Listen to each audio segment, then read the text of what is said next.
So we were talking about Aquarius and how Aquarius is the middle of winter. It's the coldest part of winter, number 11 position. Again, that term Aquarius only refers to 2,000 years ago when that was a label put on that number 11 sector. And again, just to see it visually, number 11 sector, the middle of winter when it's coldest. That would be the time of January to February, through February, end of January to end of February. And during that time, people had to work together sometimes because it was necessary to keep warm, to survive the winter. And so it became associated with humanitarian energy, people working together for a common cause. And then we have Pisces at that time. That was the marker, the constellation marker for number 12 position. That was the month right before everything wakes up, before the spring equinox. And so there's a kind of a spiritual transcendent quality to it. There's the winter wonderland, cold, but yet almost about to wake up. So Pisces was associated with transcendence and expansion of consciousness into silence. Very appropriate. So if your sun was in that position, you partook of that quality of that wonderland of winter that is just about to wake up into the glory of spring, you see.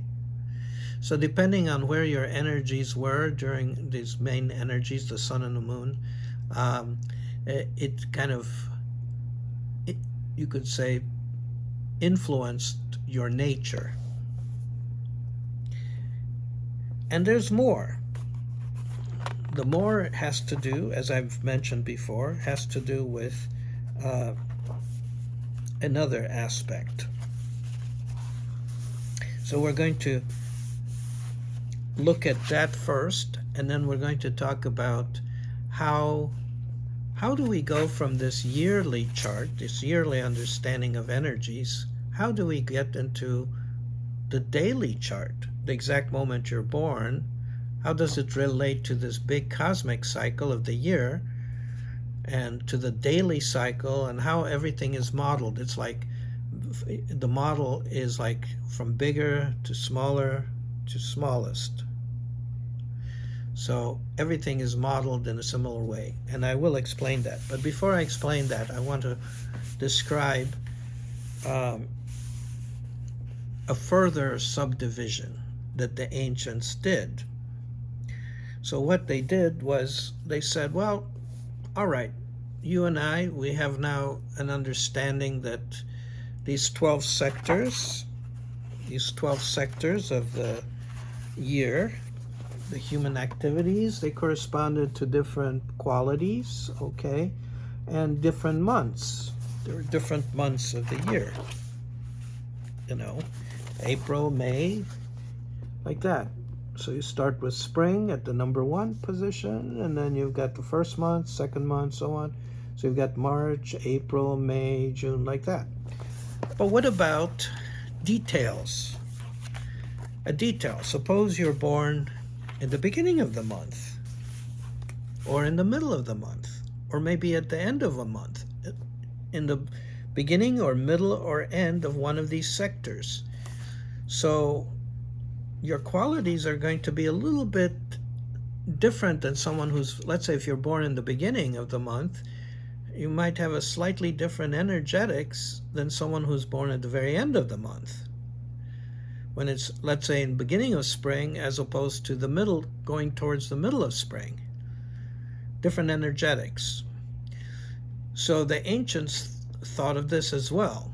And the way they came up with a solution for this is, let's divide each sector, each little sector, into 9 divisions, just like a ruler. So far we have a circle, and it's got like 12, imagine this is like a ruler with 12 inches, 12 different sectors. And then we further subdivide each sector into 9 parts. So the question comes up, people, I don't know if you thought about it, but I did. Why 9? Why not 12? Why not 15 sectors? Well, why did they divide it into 9 sectors? I mean 9 increments for each sector. We understand why they divided the year into 12 parts that circle into 12 divisions for each lunar month, but then why would you divide each month into 9 parts instead of 10? A ruler has 10 little divisions. Why not do 10? Why not do 20? Why not do something else? The reason is that 9 is a very beautiful number. It's not esoteric.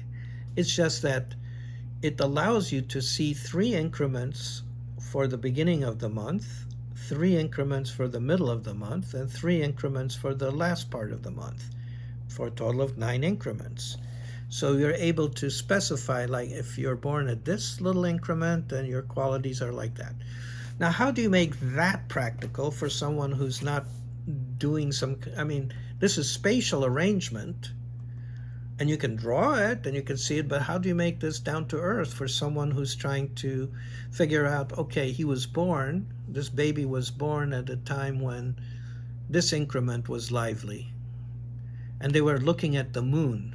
It was easier to see these increments at night when they were looking at the moon, and they could see the moon would go. They originally started with the assumption, and this you can see in the ancient texts, that the sun, you start at the point where the sun is at the equinox and goes through that first increment, and the moon, the first new moon or full moon, that moon starts at the same general position when they first designed it, so the sun and the moon, they kind of travel together like that. So as the moon travel at night, you can see things more easily because they needed a marker. They needed a marker for these little 9 increments. And you can't see much of a marker in the sky. You might see the sun, but you can't see little increments in the sky. But the stars are out at night, and you can see little increments. So each little increment was associated with a star. And they figured out that they took 27 stars, and they divided sectors of those stars into 4 little parts. So this circle that has 9 divisions